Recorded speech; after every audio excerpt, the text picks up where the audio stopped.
మారు మనసు పొందితే సరి, పొందకపోతే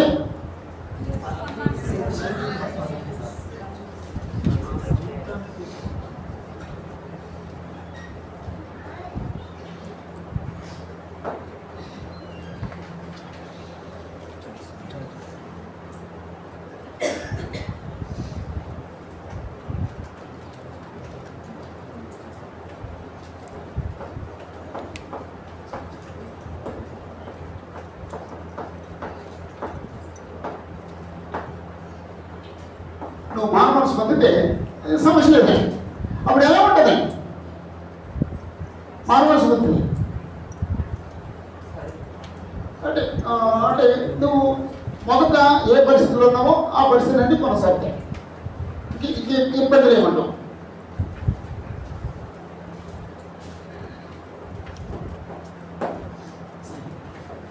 రెండు, నీవు మారు మనస్సు పొందకపోతే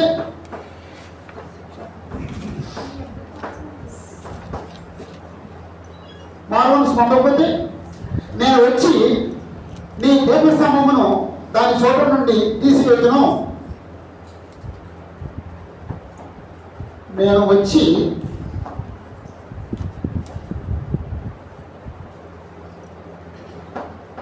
నీ దీప స్తంభమును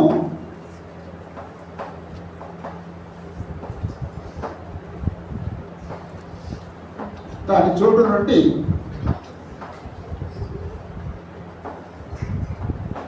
తీసివేతును.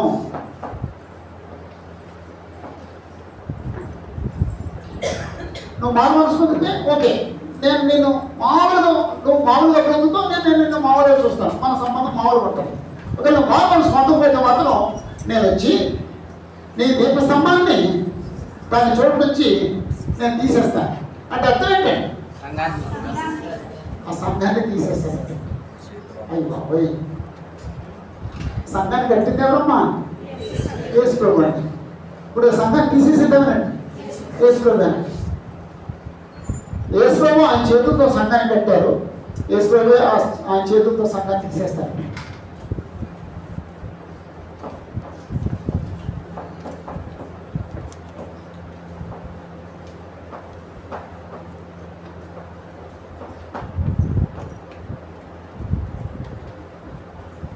అంతకంటే భయంకరమైన మాటే ఉంటుంది,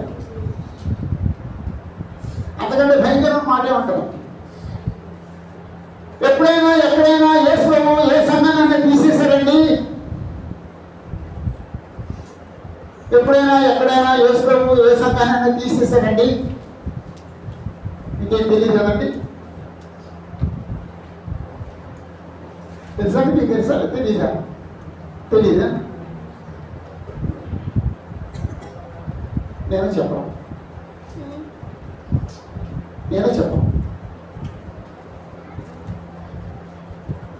ఒక వ్యక్తి చాలా కష్టపడి సేవ చేశాడు, సంఘం కట్టుబడి.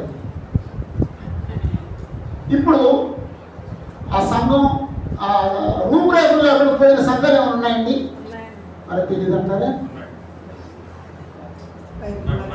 అవి బాబు బైబుల్లో రాకండి, బైబుల్లో కదమ్మా, మా కదమ్మా.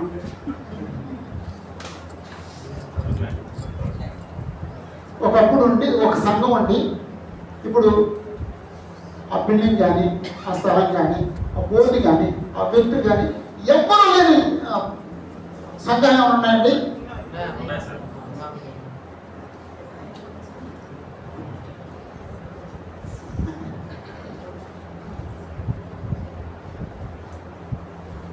ఆలోచించండి, తెలుస్తుంది. నేను చెప్పక్కర్లేదు. అలాంటి పరిస్థితి ఎన్నో జరిగినాయి.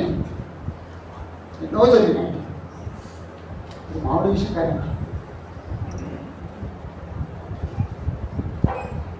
దేవుని సంఘంతో ఆటలాడద్దు. ఎక్కడో బైబిల్లో మాట ఉందండి, దేవుని ఆలయం పాడు చేయమని, దేవుడు ఆలయం పాడు చేయమని. అది మామూలు మాట, గుడ్డి భద్రైపోయే మాట. అంటే నువ్వు దేవుడు నమ్మినోడు అయితే దేవుడు ఎలా అనమాట ఎన్నో ఉన్న బైబుల్ అది చెప్పి అంట. దేవుని యొక్క వాక్యం తెలిస్తే మాత్రం దేవుడి నమ్మకం మాత్రం అది భయంకరమైన మాట. దయచేసి ఆ పరిస్థితి ఎవరికి రాకూడదు, ఎవరు తెచ్చుకోవాలి. మొదటి కొద్ది 3వ అధ్యాయంలో 3వ అధ్యాయంలో 11వ వచనం నుండి వేయబడినది తప్ప మరి మొదటి కొద్ది 3 వచ్చాయండి. మొదటి కొద్ది 3 వచ్చాయి. వేసుకోవద్దు, చూడండి ముందు మాస్టర్ రాయొద్దు, చూడండి. 11వ వచనం చూడండి. వేయబడినది తప్ప మరి ఒక పునాది ఎవడను వేయనేరడు. ఈ పునాది యేసుక్రీస్తే. ఎవడైనను ఈ పునాది మీద బంగారము, వెండి, వెలగల రాళ్ళు, కర్ర, గడ్డి, కొయ్యకాలు మొదలైన వాటితో కట్టిన ఎడల వాని పని కనబడును. ఆ దినం అంటే భూమి మీద కనపడని పని బాగుంది, చాలా బాగుందండి. బంగారంతో కట్టాడు, వెండితో కట్టాడు, రాయితో కట్టాడు, బాగుంది పని. ఆ దినము దాన్ని వచ్చినప్పుడు ఆ దినము దాన్ని దాటపరచును. ఆ దినం దాన్ని దాటపరుస్తుంది. అది అగ్ని చేత బయలుపరచబడును. అగ్నితో కాల్చబెట్టండి. మరియు వాని పని ఎట్టుతో దానిని అగ్ని పరీక్షిస్తుందండి. అప్పుడు బంగారం ఏమవుతుందండి, గాలి ఉంటుందండి. రాళ్ళు ఏమవుతాయండి, గాలి బూడిదైపోతాయండి. కర్ర ఏమవుతుంది, కాలిపోయి బూడిదైపోతాయి. గడ్డ ఏమవుతుంది, కాలిపోయి బూడిదైపోతాయి. కొయ్యకాలు ఏమవుతుంది, కాలిపోయి బూడిదైపోతాయి. ఇప్పుడు మాత్రం గొప్పగా చెప్పుకోవచ్చు. నేను జాషువా అని నేను గొప్పగా చెప్పుకోవచ్చు. ఒక రోజుని ఏలూరులో ఉన్న సంఘాన్ని దేవుడు పరీక్షిస్తే అప్పుడు కనపడతాడు. ఆ పని కాలిపోతే నాకు ఘనత ఉంటుంది. ఆ పని నిలబడితే నాకు ఘనత. ఒకవేళ నేను సరిగ్గా లేకపోతే నేను కాలిపోతాను, వాళ్ళు ఆ సంఘం బాగుంటుంది. అంతే కదా. ఏం బ్రీచ్ కాలిపోదా, ఆడే ఒక మెంబరే, ఆడి పెట్టేది కాలిపోతాడండి. కొన్ని సందర్భాల్లో సంఘం నిలబడి సువార్తకు కాలిపోయే ప్రమాదం. కొన్ని సందర్భాల్లో పని కాలిపోయి సువార్తకు బ్రతికే అవకాశం ఉంది. తర్వాత పునాది మీద ఒకడు కట్టిన పని నిలిచిన ఎడల వాడి జీతం పుచ్చుకొనను. పని నిలబడితే అప్పుడు జీతం వస్తుంది.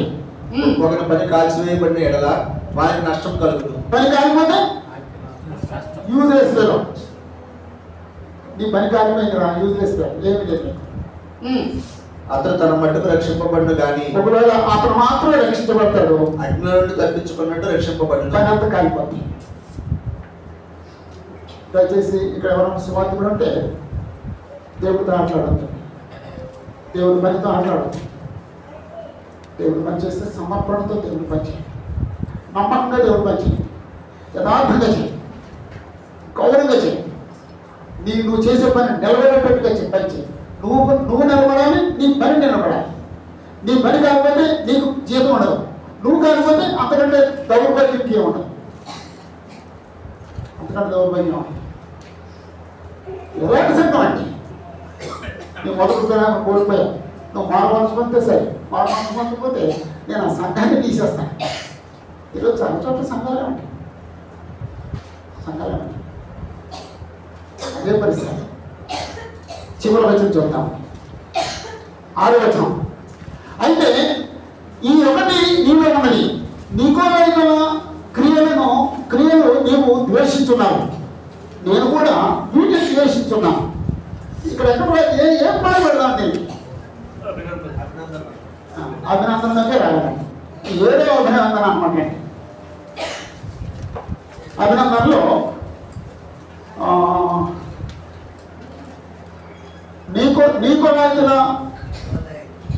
నీకు రైతుల క్రియలు నీవు ద్వేషించున్నావు, నేను కూడా ద్వేషిస్తున్నాను.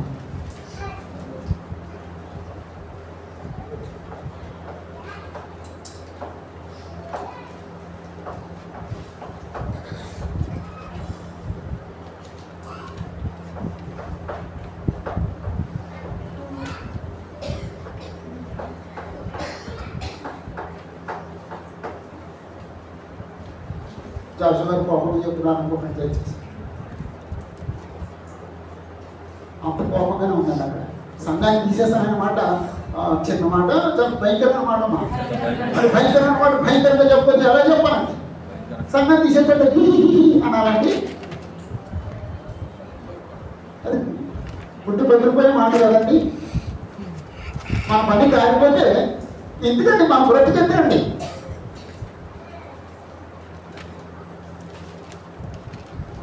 అంటే అభినందనలోకి వచ్చేసింది. చివరికి మళ్ళీ ఇంకోటి యాడ్ చేసి 7వ పాయింట్ యాడ్ చేసి ఆఖరి ముగించేస్తాను. 7వ వచనం. చెవిగలవాడు ఆత్మ సంఘములతో చెప్పుతున్న మాట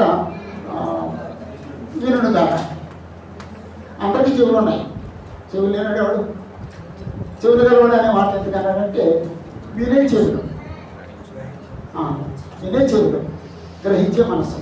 చెవులు ఉన్నాయి, మన వాక్యం ఉపయోగం ఏంటి? నువ్వు దేవుని యొక్క వాక్యం వినే చెవులు ఉంటే నువ్వు ధన్యుడి. చెవు గలవాడు ఆత్మ సంఘములతో చెప్పుతున్న మాట వినుడు కాక. జయించు వానికి దేవుడి పరదేశంలో ఉన్న జీవవృక్ష ఫలములు భుజింపనిత్తును. జయించు వానికి.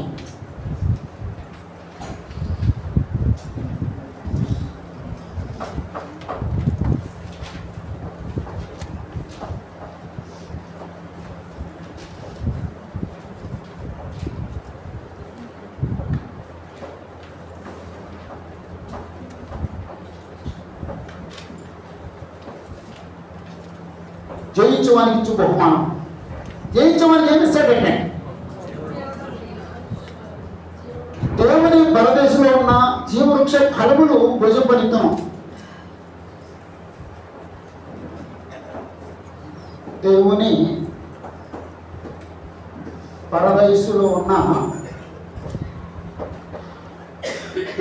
పరదేశంలో ఉన్న జీవవృక్ష ఫలమును వృక్ష ఫలమును భుజింపనిత్తును.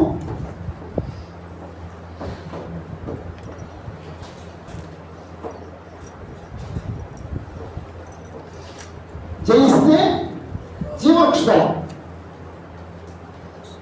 జయిస్తే జీవవృక్ష ఫలం. ఓడిపోతే జీవవృక్ష ఫలం ఉండదు. చిన్న ఉదాహరణ. ఎవరైనా ఒక వ్యక్తి వచ్చాడు, ఏమండి చిన్న అబద్ధం, పెద్ద అబద్ధం కాదు, చిన్న అబద్ధం, ఈ అబద్ధం దాన్ని ఆడితే మనకి ఎంత కలిసి వస్తుందని అని ఎవరు చెప్పారు. అలాగేండి మనకింత లక్ష కలిసి వస్తే చిన్నవాడి దేవుడు తర్వాత దేవుడిని క్షమాపణ కోరుకుందాం అని చెప్పేసి నేనే అబద్ధం ఆడాను. నేను జయించానే ఓడిపోయాను. ఇప్పుడు జీవవృక్షం ఉంటుందండి. ఇప్పుడు వచ్చి నన్ను ఇలాగా అన్నాడు, అయ్యా ఆ విషయంలోనే చచ్చిపోయాను, నేను అబద్ధమాను, నాకు అక్కర్లేదు, నేను జయించాను ఓడిపోయానండి. జయిస్తే జీవవృక్షం, ఓడిపోతే జీవవృక్షం ఉండదు. అంటే వృక్షఫలం ఉండదంటే నిత్య జీవం ఉండదు, పరలోకం ఉండదు. జయించేవాడికి పరలోకం తప్ప ఓడిపోయినప్పుడు పరలోకం కాదు. అప్పుడు ఒకసారి మనం ప్రశ్నించుకున్నాం, మన జీవితంలో ఎవరైనా తప్పు చేయమని ప్రేరేపిస్తే మేము చెయ్యను అని జయించామా, ఓడిపోయామా? ఎవరికి వాళ్ళు ఆలోచించుకోవాలి, చెప్పొద్దు. మన జీవితం జయ జీవితమా, ఓటమితో బ్రతుకుతున్న బ్రతుక?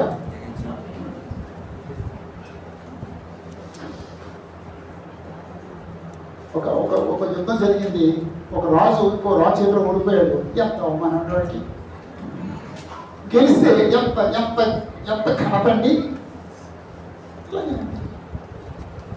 చిన్న చిన్న పరీక్షలు, నేను చిన్నవారి ఎప్పుడు చెప్తాను మాట. ఉదయం వచ్చాడు ఒక ఆయన, బ్రష్ చేసుకున్నాడు, పేపర్ కొట్టుకున్నాడు. అమ్మాయి కాకైనా అన్నాడు. ముందు కాఫీ ఇచ్చింది. ఇచ్చినందుకు నోట్ జస్ట్ సిక్ చేశాడు. షుగర్ కడిగిపోగా రాసాడు, ఫెయిల్ అయిపోయాడు. ఇంత చిన్న పరీక్ష ఏదో అడవి వంట అడవి షుగర్ మర్చిపోయావు అన్నాడు అనుకోండి, అవి సారీ అంటే తప్ప తీసుకొచ్చున్నావు కుప్పేసాను అభ్యాసం అనమాట.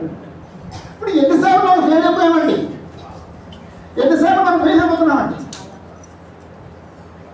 ఇప్పుడు జయ జీవితం గురించి అసలు ఏమన్నా ఆలోచిస్తున్నామా, లేకపోతే అన్నీ విడిచిపెట్టేసి గాలి కొట్టుకుంటున్నామా? జయించేవాడికి ఓడిపోయినోడికి. ఇది ఎఫెసీలో ఉన్న క్రీస్తు యొక్క సంఘానికి యేసు ఇచ్చిన హెచ్చరిక. దీంట్లో ఆయన పరిచయం చేసుకున్నారు, ఆయన అభినందించారు, ఆయన తప్పు మొప్పారు. ఈ తప్పు దిద్దుకోమని మారుమనసు పొందమని హెచ్చరించారు. మారుమనసు పొందితే వెళ్తుంటున్నారు, మారుమనసు పొందకపోతే ఆ సంఘాన్ని తీసేస్తాను నేను. ఇక్కడ మాట్లాడేది సంఘాన్ని తీసేయడం అంటే ఏ చేతులతో ఆయన కట్టారో ఆ చేతులతో తీసేయడం అంటే ఆ చివర నువ్వు జయిస్తే నీకు బహుమానిస్తాను, నిత్యజీవన బహుమానిస్తాను. నిత్యజీవం అంటే జీవవృక్షాలను ఇస్తాను.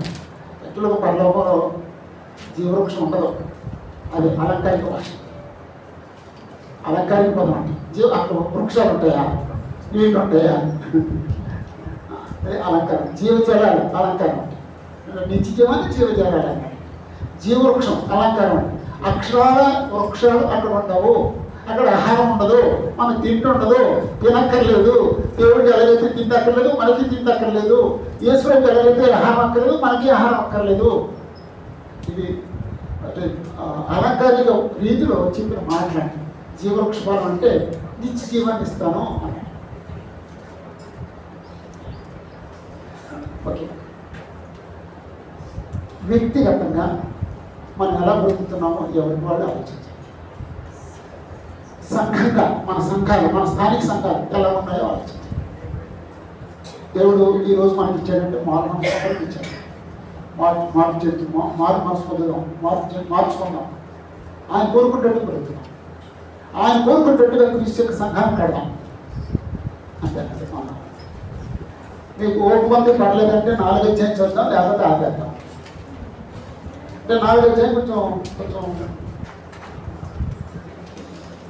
ఫ్రెష్గా ఆలోచించవలసిన అధ్యాయం.